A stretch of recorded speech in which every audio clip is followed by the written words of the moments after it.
pour parler manga. En 2021, surtout fin 2021, j'ai fini et découvert des super mangas. Donc je m'étais dit que j'avais très envie de vous en parler. Déjà en 2021, il y a eu la fin du premier manga que j'ai lu en attendant que tous les tomes sortent en librairie. Et d'ailleurs, je crois bien que c'est un des rares mangas que j'ai terminé.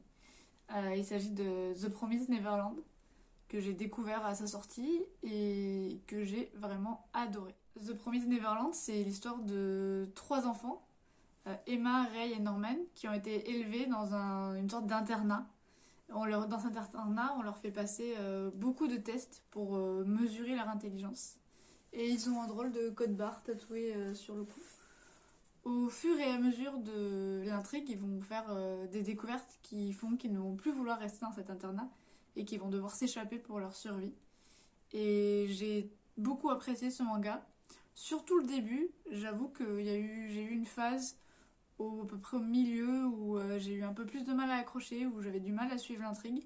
Mais en règle générale, c'est quand même un très bon manga et qui se lit plutôt vite.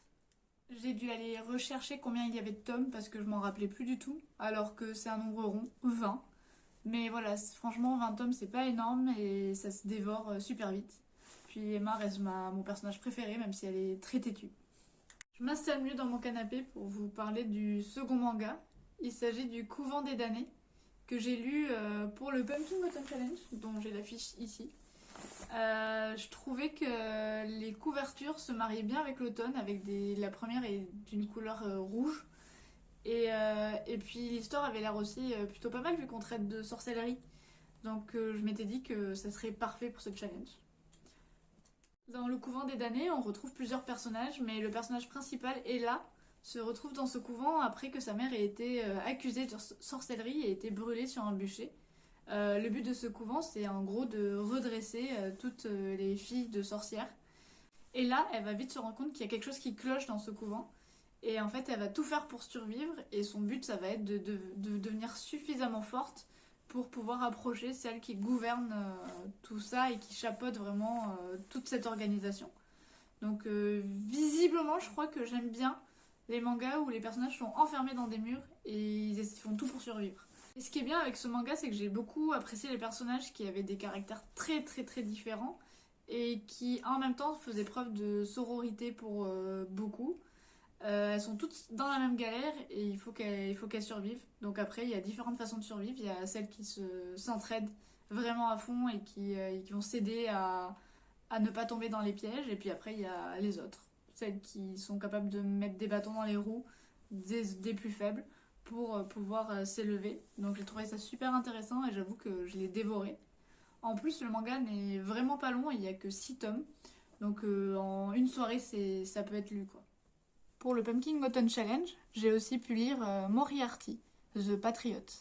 Donc ici, on se retrouve avec un manga qui se place du point de vue de Moriarty, le fameux ennemi de Sherlock Holmes. Et on va vite se rendre compte que les motivations profondes de Moriarty sont bonnes, enfin du moins pour lui, et que éliminer des gens, s'ils sont riches et qu'ils ont profité d'autres gens plus pauvres, ben, c'est quelque chose qui lui le fait vraiment kiffer.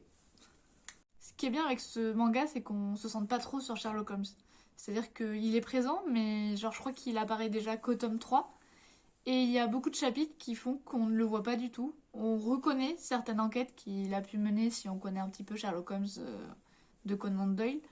Mais on est vraiment dans la psychologie des ennemis, des méchants. Et ça, c'est vraiment un truc qui m'a fait vraiment kiffer. Et le dernier manga dont je voulais vous parler, c'est celui dans lequel je suis plongée là depuis 2 semaines à peu près. Il y a eu une hype dessus parce que le tome 100 est sorti en collector. Sauf que moi, le tome 100, je m'en fichais parce que j'avais même pas lu le tome 1. Je connaissais les personnages principaux à peu près de tête, mais c'est tout ce dont je connaissais de ce manga. Bon, il s'agit bien sûr de One Piece. Donc actuellement, j'en suis au tome 17 ou 18. Et je surkiffe. Les personnages sont super déjantés, ils sont tous hyper marqués et tous plus tarés les uns que les autres d'ailleurs. On comprend pas toujours où ils veulent en venir, on se dit que des fois ça tourne pas rond dans leur tête, mais qu'est-ce que c'est bien. En plus il y a de l'action, genre les personnages ils ont à peine le temps de finir de rencontrer un ennemi que 3 pages plus loin, ils sont déjà tabassés sur la gueule par un autre ennemi. Donc on ne respire pas. Je sais pas si ça tient que sur ce rythme pendant 100 tomes, mais franchement si c'est ça, je vais prendre mon pied. Donc je vous en reparlerai certainement sur le blog pour vous faire un peu la conclusion de tout ça. Mais pour l'instant, j'adore One Piece. Pour ceux qui connaissent pas et qui auraient besoin d'un rapide résumé de One Piece, en fait il s'agit de Luffy qui est en début de manga un petit garçon mais qui grandit très vite pour ensuite devenir un adolescent qui veut devenir un pirate.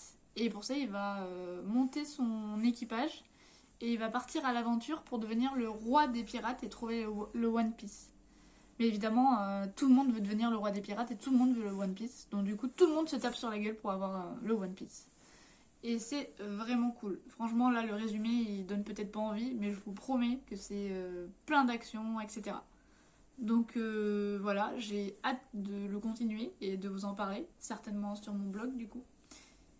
Du coup, je crois que c'était les seuls mangas pour l'instant dont je voulais vous parler. C'est vraiment les 4 mangas qui m'ont marqué sur cette fin d'année 2021 et sur ce début d'année 2022. Je reviendrai vers vous pour vous parler d'autres mangas quand j'en aurai lu d'autres, parce que de toute façon, j'adore les mangas et ce n'est pas prêt de s'arrêter. Et je vous dis à bientôt.